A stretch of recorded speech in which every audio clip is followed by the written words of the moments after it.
Our distinguished panel of excellencies will further highlight the key outcomes of the summit and further reinforce the message of the inherent importance in economic integration as we acknowledge that with the African Continental Free Trade Area, the message is clear. Africa recognizes that we shall no longer play small with our bigness. Ladies and gentlemen, it's been a very long day, and I would like to open the floor to questions from the media, from their excellencies. We can proceed? Thank you very much. So, ladies and gentlemen, if you could please address your questions to a specific excellency on the panel, state the media house that you represent, and state to whom you are actually asking the question. Questions? Okay, I have a question from... Thank you very much. I'm from China's Xinhua News Agency. Yes, sir. So my question is that regarding to the AFCFTA, what is Africa's expectation for the partners outside Africa, including China and other partners here? Yeah, my question are for all excellencies here. Thanks.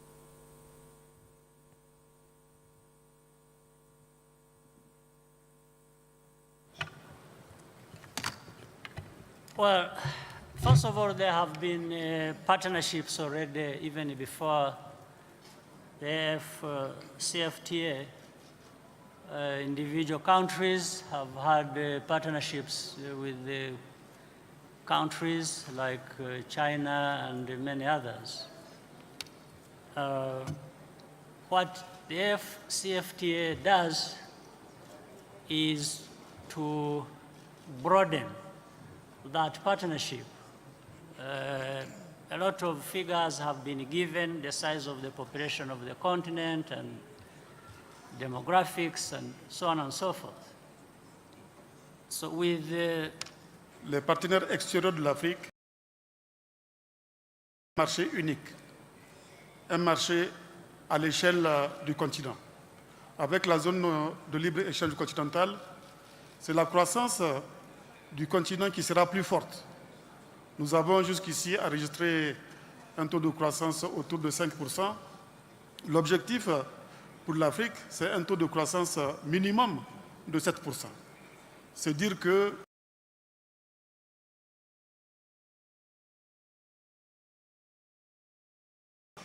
à ses partenaires extérieurs, en particulier avec la Chine. Et nous invitons justement nos partenaires extérieurs à venir partager cette croissance que nous prévoyons, qui résultera de la zone de libre-échange continentale. Vous avez suivi comment la zone de libre-échange continentale va amplifier tous les indicateurs économiques sur le continent. Et donc, ça sera l'occasion aussi d'amplifier les relations extérieures entre l'Afrique et ses partenaires, et en particulier la Chine. Je pourrais peut-être ajouter que notre ambition au niveau de l'Afrique, c'est l'industrialisation du continent. On ne peut pas continuer à être juste un pourvoyeur de matières premières et un marché pour les produits finis venant de l'extérieur. Et donc l'ouverture des barrières en créant un marché commun, en conjuguant toutes les potentialités des différents pays, nous constituons un marché d'abord pour les Africains, ensuite des possibilités d'emploi et des possibilités d'industrialisation du continent. En ce moment, nous serons bien placés pour pouvoir commercer, échanger avec nos partenaires extérieurs à une certaine échelle. Je crois que ça, c'est une ambition absolument légitime.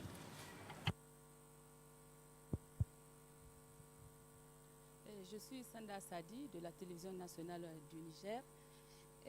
Excellence, Monsieur le Président Champion, vous venez de procéder avec vos pairs au lancement officiel de la ZLEC. Quel espoir après cette première étape qui vient d'être franchie? Merci, Madame. L'espoir est très grand. En mettant en place la zone de libre-échange continental, les chefs d'État et de gouvernement de l'ensemble de l'Union africaine ont décidé de répondre aux aspirations des peuples africains, et en particulier les aspirations de la jeunesse africaine, les aspirations des femmes africaines à un mieux-être, à la prospérité. La zone de libre-échange continentale aura des effets incroyables sur l'économie africaine et sur les conditions de vie des Africains. Donc cette première étape est une étape décisive. Maintenant, il faut la poursuivre. Assez rapidement, recueillir les signatures de l'ensemble des États membres, mais surtout recueillir les ratifications des différents États afin que l'accord de libre-échange continental puisse entrer en vigueur. Ici, il s'agit d'une première phase.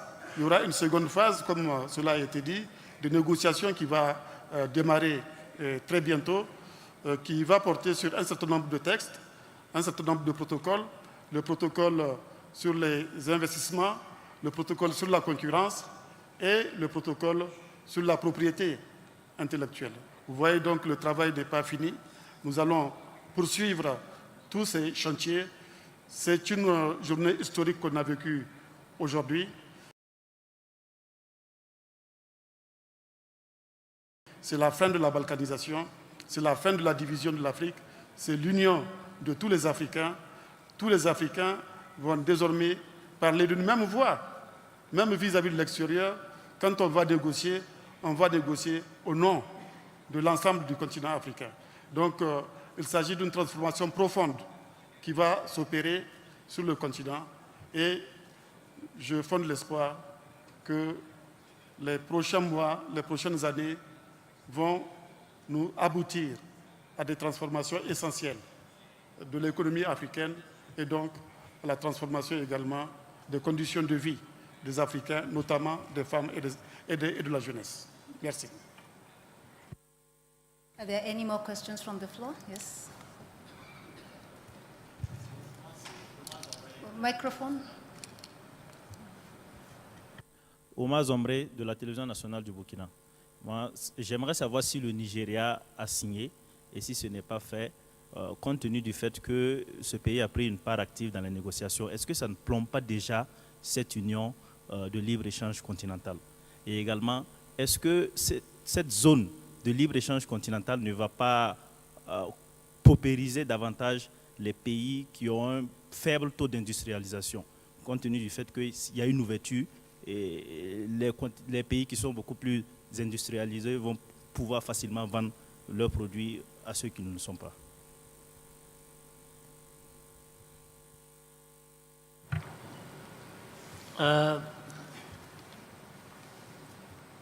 Clearly, Nigeria is a very big part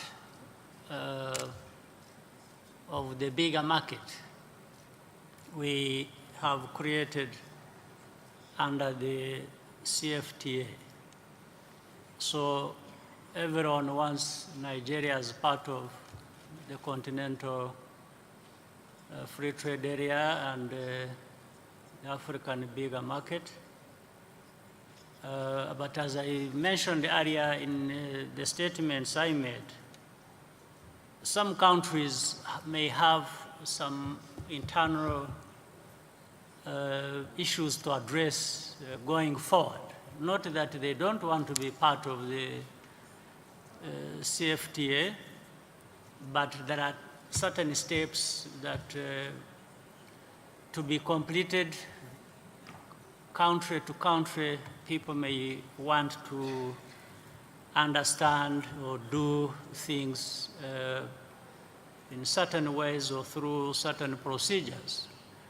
As you may be aware, Nigeria has in fact issued a statement generally supportive of the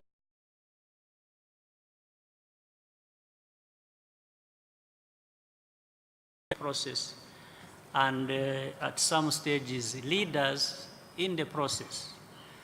So I think it's a question of time, it's a question of how fast they address some of the things they feel they should address before they make a full pronouncement as to what position they ultimately want vis-à-vis this historic event we have witnessed today.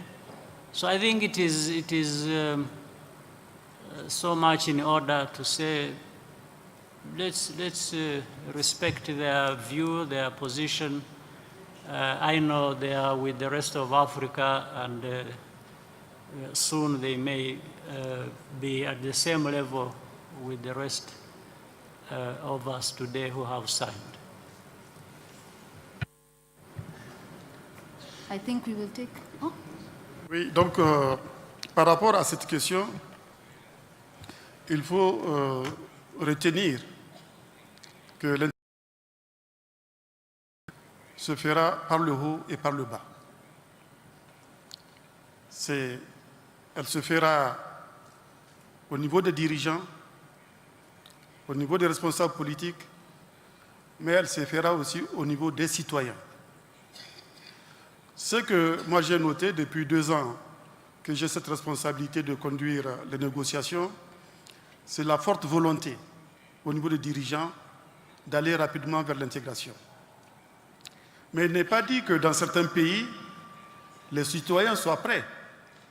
Et c'est pour cela que nous avons prévu une campagne de sensibilisation à tous les niveaux pour que les citoyens s'approprient le projet de zone de libre-échange continental. Et pour le cas particulier du Nigeria, moi j'ai noté une très forte volonté des dirigeants du Nigeria à aller vers l'intégration africaine. Maintenant, il y a peut-être une phase d'explication, de sensibilisation à opérer. Cette phase sera faite et j'espère qu'à l'issue de cette campagne de sensibilisation, la situation peut évoluer dans ce pays qui est la première puissance économique du continent. Maintenant, vous avez parlé aussi des pays qui peuvent être laissés pour compte, des pays qui sont un peu industrialisés et qui seront un peu les parents pauvres de l'intégration. Je ne le pense pas. Je pense que chaque pays africain a des avantages comparatifs. Et l'intégration permettra à chaque pays africain d'exploiter les avantages comparatifs dont il dispose. Il y a des pays qui ont une vocation minière, il y a des pays qui ont une vocation agricole, il y a d'autres pays qui ont d'autres vocations. Et chacun de ces pays-là verra sa vocation mise en œuvre, mise à profit dans le cadre non seulement de l'intérêt de son peuple, mais dans le cadre de l'intérêt de l'ensemble du continent. Merci. J'ajouterais que c'est un processus graduel. Il est possible et même peut-être très probable qu'à courte échéance, il se pourrait que certains pays à économie faible, enclavés, sans littoral, puissent connaître un certain nombre de diminutions de recettes peut-être dans l'immédiat. Mais le plus important, c'est la dimension du marché qui est en train de s'ouvrir. Et comme l'a si bien dit le président Champion, chaque pays a des spécificités et il a également des avantages. Et vous savez que l'un des principes à l'Union africaine, c'est celui de la solidarité. Il est prévu des mécanismes pour se soutenir mutuellement pour que la machine puisse avancer de façon harmonieuse. Mais dans l'absolu, et ça je crois que les statistiques le prouvent, les projections le prouvent, tout le monde est gagnant, in fine. One more question, please. Thank you, Excellencies. My question goes to President Kagame, the Chairman of the African Union. Mr. President, now that we have the agreement, where do we go from here? And how much time do we have to see all countries come on board so that the agreement can come into full force? Thank you. Where we go from here, I think that question has been asked before and was answered, but I will quickly say we have seen a number of countries sign the different protocols of the African Continental Free Trade Area in large numbers, larger than we actually expected. Signing is one step.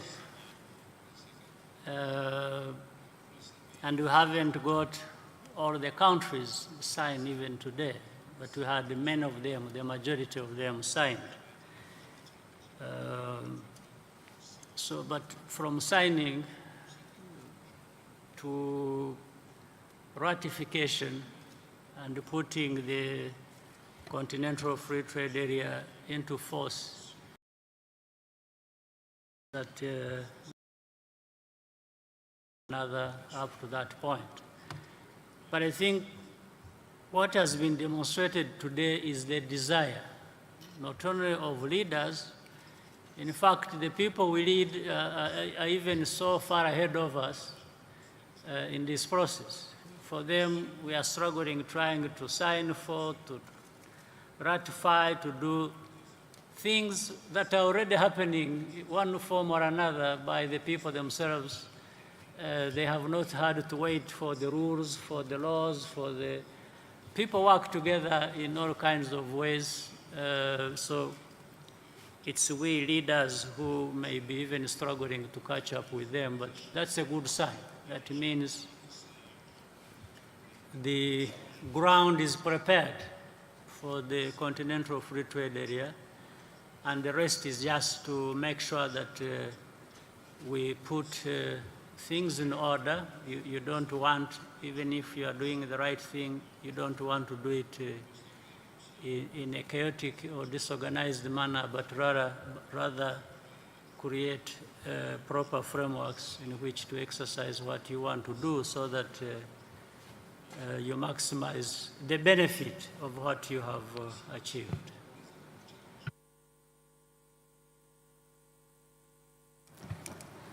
Thank you very much, ladies and gentlemen. Thank you very much for your attention. It's been a very long day. We will now excuse their excellencies.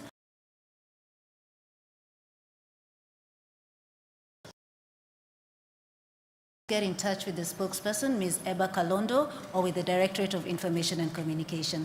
Thank you very much, ladies and gentlemen. Thank you.